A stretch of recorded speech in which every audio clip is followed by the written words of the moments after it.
pulis ang naturang insidente. Kaya naman laking pasasalamat daw niya nang makita ngayon ang nawawalang motor.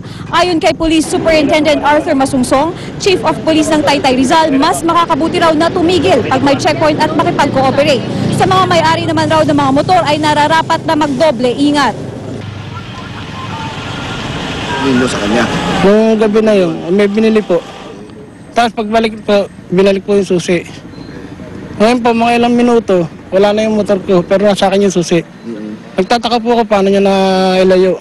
Na ating pong paalala sa mga motorista, lalo yung mga may mga kaangkas na nagbibiyahe. Kapag may nakita silang mga checkpoint, Velasquez Street, huwag silang tatakas, huwag silang tatakbo dahil baka maging dahilan pa ng aksidente nila.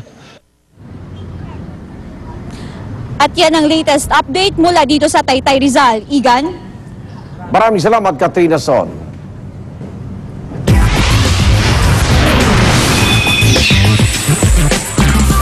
President Noynoy Aquino inamin nagde-date na sila ng kapuso host na si Grace Lee. Sa pag-amin ng Pangulo, umamin na rin si Grace na lumalabas nga sila ng Bachelor President. Ayon kay Grace, kamakailan lamang sila nagsimulang mag-date ng presidente. Pero nakilala na niya ang dalawang kapatid ng Pangulo na sina Pinky at Bossy. Maging sa Korea, umabot na ang balitang nagde-date ang Pangulo at ang kapuso host. What is the real score daw po between you and Grace Lee?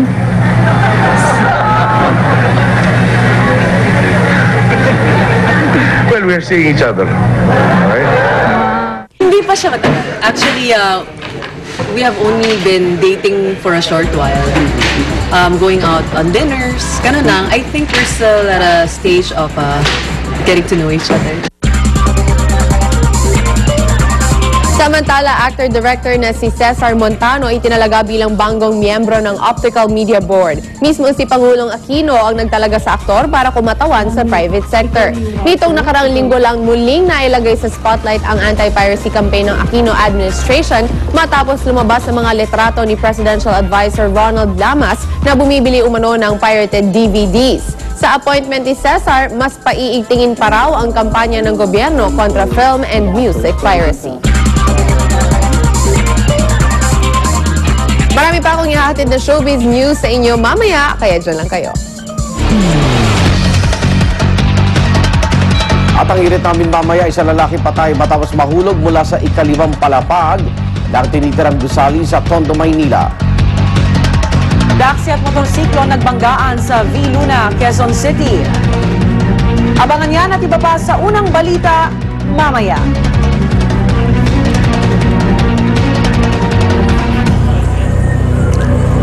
Ay mga kapuso, malapit na ang Valentine's Day at sa mga nagtitipid dyan at ayaw gumaso sa mga mamahaling restaurant, pwede naman kayo magluto sa inyong mga bahay. Kaya ngayong umaga, i-share namin sa inyo ang isang dish na perfect for Valentine's at pwede rin gawing abot kaya. Yan po ang ituturo namin sa inyo ni Chef Sandy Dasa. Umuusok na kami dito, di ba? Yan, good morning Chef Dasa. Good morning.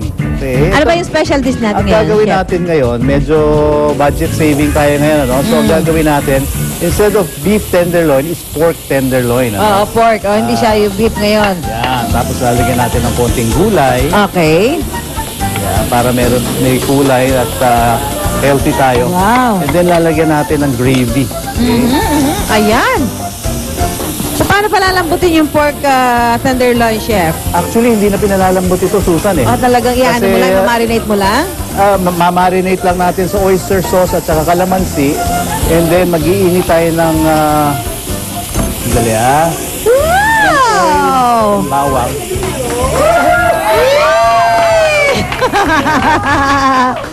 Is flaming hot, ha? So, ayan. Gagawin natin. Another plate coming. Chef, magkano nagastos mo dyan sa piniprepare natin ngayon? Magkano nagastos nyo? Ang pork tenderloin is about, siguro kung dalawa kayo, mga 90 pesos. Woo! Wow! Oo. Very, very tender pa yan, ano? Okay, and then? So, mamarinate natin sa oyster sauce and calamansi. Oh, okay. Igisa natin sa konting butter at saka oil para hindi masunog yung butter. May lasa na yan, ano? Butter, and then, oil, oh. ito, frozen vegetable lang ito. Yes, nabibili naman Isa yan. lang natin ng konti sa butter, okay na rin yan. Okay, okay. Ngayon, ang gravy, ito, very, very basic gravy. Mag-init ka lang ng flour and butter, equal amounts. Very high heat hanggang maging brown siya. Ah, okay. Susunugin mo yan. Then, tubig, seasoning sauce or liquid seasoning, and some sliced mushrooms. That's it. Ayun. O sige, pwede na kumain yung ating mga barkada dyan. Ako, habang mainit. Kanin. Kanin. Sige, Sige, Ayan. So, kailangan may bawang natin. May bawang para may Igigisa konting uli lasa natin ng ito. konti. Yeah. Oo, igigisa uli natin itong natitira pa natin. igigisa lang natin. Alam mo namang itong barkadahan na ito, laging gutom sa umaga. Yan ang masarap pa kainin. Ito, ano to?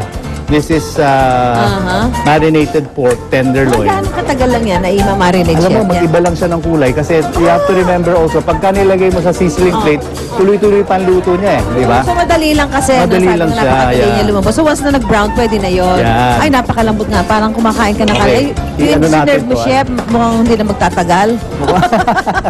Mukhang, Parang Oo. saglit lang siya. sarap pa kainin ng ganyan. Gravy. Yan. Sige. Ito yung gravy natin eh. Sige. Oh, yan. Ako, maraming salamat po, Dali, chef.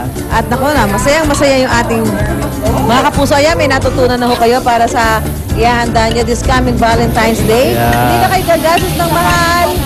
Okay? Hindi na kayo gagastos ng mahal.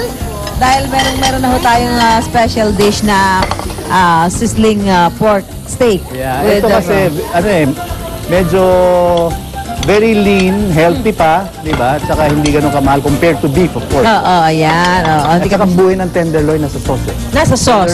Tenderloin kasi walang lasa yan eh. So, kailangan masarap ang inyong sauce. Wow! Ang sarap. Ayan. Ako, maraming salamat. Saserve uli namin ito. Talagang ubos na. Ubos na yung unang serving natin. Maraming salamat, Chef. Ayan. Happy Valentine's Day. Ayan. Ako, meron na ho tayong bago. Ako, kakain na rin So, ako. saan? Kakain ka na ba rito? Alam mo, wala Okay. ako. Meron yan eh. Wala ang pagkain. Punta tayo sa isa pang pagkain. Pagdating sa puto, isa sa pinakamasarap yung puto pinyan. Oo. Diba? Kasi yun yung may cheese pa nga sa taas. Tsaka parang ang effect sa kanya pang family kasi ang laki-laki niyan tapos hinahati-hati ninyong lahat yan eh, di ba? Kaya dessert na. Puntahan natin ng Puto Latik Festival dyan sa may Bulacan ba yan? Ayan, sabi niya. Kasama sila Monica Gino at Arn. Hi guys! Oh, there's more! Yeah!